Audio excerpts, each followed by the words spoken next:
The last video I uploaded on my channel was a review of a book that I did not like at all.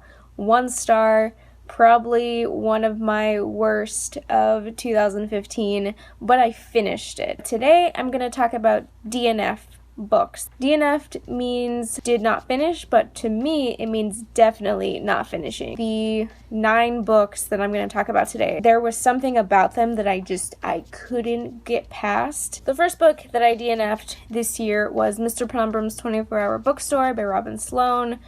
It's essentially a book about a bookstore, works at this 24-hour bookstore, and there's this like secret sort of society or book club or something, and I just found it to be really boring. This was the year that I was going to DNF if I wasn't feeling a book at all. Talked to other people who have said the same, that they just couldn't get into it. It was kind of boring.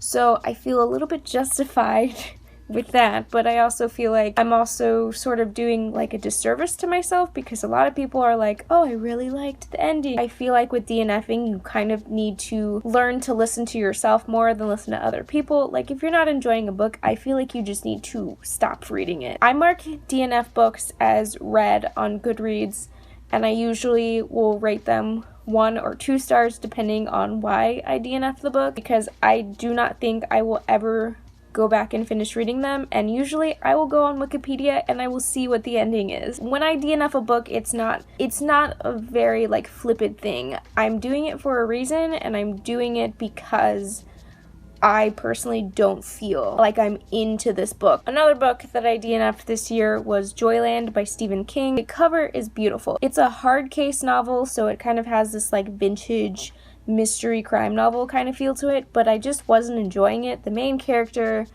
was annoying, and I feel like I saw too much of myself in him. Like just the way he talked, it sounded like how I would talk. He was like way too similar to what I would have done in the situation. So at a certain point, I decided to drop it. I don't want to read about myself, is what I'm trying to say. It was weird, and I just couldn't. I also had a string of bad audiobooks. 2 of them I did DNF, and the first one was Insurgent by Veronica Roth. First of all, I barely liked Divergent, and I mean barely, and I listened to the audiobook on like 2 times speed, and I was bored a lot of it. But I was like, I'm gonna try Insurgent, I'm gonna see what it's like. The narrator was fine. I think she was decent, but I didn't like the pacing. If you've seen the Insurgent movie, the pacing in that movie is really fucking weird. And the book, I think, is very similar to that. Just couldn't get past it, so I DNF'd that one. And then later on in the year, I listened to The Secret History audiobook by Donna Tartt. The narrator, for me, can really make or break a book. The narrator in The Secret History sounded like a child. Like a 10-year-old child was reading this book about a murder. The plot was interesting, and I was into it. But this is a story about a 18-year-old boy who goes off to college, and these things happen. And it sounded like a 10-year-old was reading this to me, and it was very odd, very strange. Couldn't get past it, so I DNF'd the book. I still gave The Secret History 2 stars because the plot was interesting, and I wanted to know what happened, so I looked it up. But I just couldn't get past the narrator. It's another reason why audiobooks can be great or they can be really bad. Another audiobook that I did DNF was The Paris Wife by Paula McLean, I think. The audiobook was fine. I think the narrator really embodied who I saw was the main character, but the book was just so boring. The Paris Wife is essentially about a woman who meets Ernest Hemingway and is like, definitely want to marry you, but you're a writer and my life is completely different now, and I'm not sure if I feel like I want to be a part of this life. I dropped it at like 50% because there was no plot. There was 100% no plot. I didn't know what the fuck was going on. I was listening to it at 2 times speed because I just wanted it to keep going, just to pick up in any sort of way, and it didn't. Times that I didn't know who was talking, and I didn't really care. Like, I would have the audiobook on in the background, but I would tune in and out to it. I wasn't interested enough in it to rewind or find out who was talking. I just kind of went with it, and I think that was another problem. I love the cover of this book so much, and I think that's the only reason why I wanted it. It's a very slow-moving, very character-driven, but not enough to where I cared. Ernest Hemingway just seemed like a complete asshole, and I didn't want this woman with him, to be honest. In the book, she is older than him, and that sort of leads to her being like, wow, I need to settle down right now, so you know what, I'm just gonna marry this guy who seems somewhat interesting and then have a miserable life for it. And I just didn't want to listen to someone read about that. This year, I also DNF'd a graphic novel, and I've never heard, personally, someone who has DNF'd a graphic novel, because usually they're quick, short, and you can get through them really fast. For the Sense and Sensibility Marvel Edition comic, there was so much talking points, there were so many words on a page that I would get headaches. I think graphic novels are great because they have this very illustrative, very punchy sort of dialogue, but this one was trying to be so on point with the novel that there was just so much words and text just thrown at you that I couldn't physically finish it because it hurt my head. I don't really remember the plot of it that much, so I can still obviously read the novel, which is great, but I just felt like this graphic novel just let me down so hard. It was more of them trying to be faithful than them trying to illustrate something. I also read 2 young adult novels within the same month that I both DNF'd for somewhat different reasons. I DNF'd Me, Earl and the Dying Girl because I fucking hated the narrator. I didn't like being in his head. He was very pessimistic and was very annoying. Me, Earl and the Dying Girl is about, I don't even remember his name. He was sent to sort of be friends with a girl who is dying of cancer, and he has no emotional attachments to this girl who is essentially dying. He shows no emotion to her at all. She's like just a paper doll to him, and it's very annoying.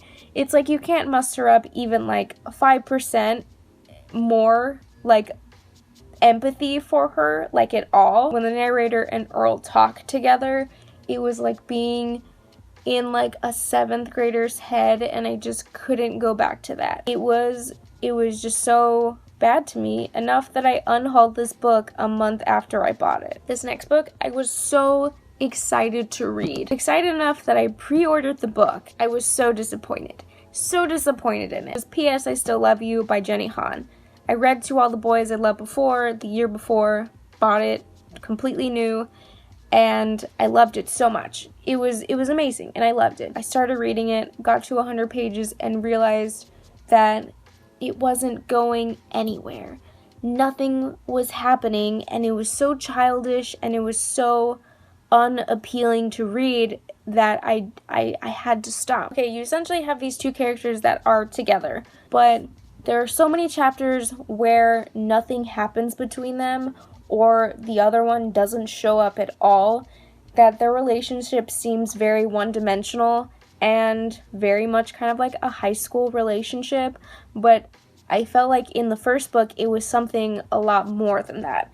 There wasn't any feelings or emotions or even that much talking between them in the second book, from what I read, that I saw it going nowhere, and I saw me going nowhere with the plot, so I DNF'd it after 100 pages, and it seemed like there was so much superficial drama happening with people who were outside of the relationship, causing the relationship to be very one-dimensional, that I feel like I couldn't finish it. I talked to one other person about me DNFing this, and it was with Sylvia, and she also rated it 2 stars.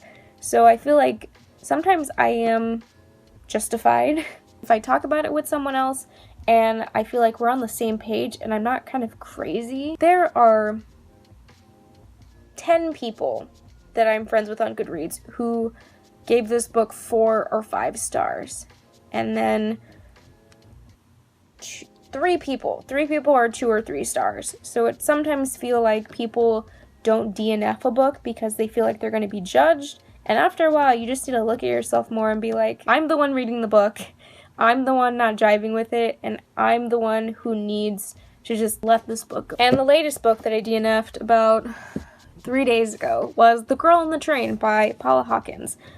A lot of people compared this to Gone Girl. And if you've been on my channel for a while, you know that I fucking love Gone Girl. This was really overhyped for me. At the time when I read Gone Girl, it wasn't that bad, but this was so overhyped and so compared to Gone Girl that it almost had like too much expectations for me. And about 20% into it, I could see what was happening. It was kind of predictable, and I've read someone else's review that said sort of the same thing. And it was at the point where I was like, I don't really like this narrator. She's not jiving with me.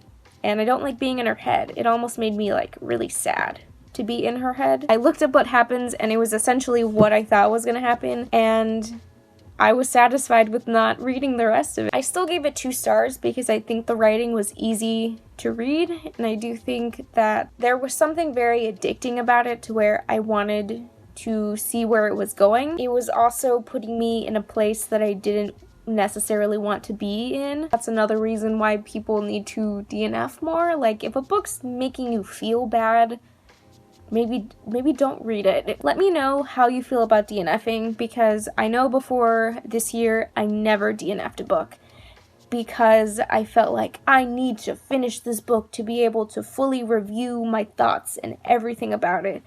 But I've completely changed that viewpoint. To be the reader that I want to be, I need to be reading things that I like, things that I enjoy, things that I'm interested in. And even if I don't finish a book, I still have thoughts, I still have opinions about it, I still have valuable things to say about it, even if I didn't read the entire thing.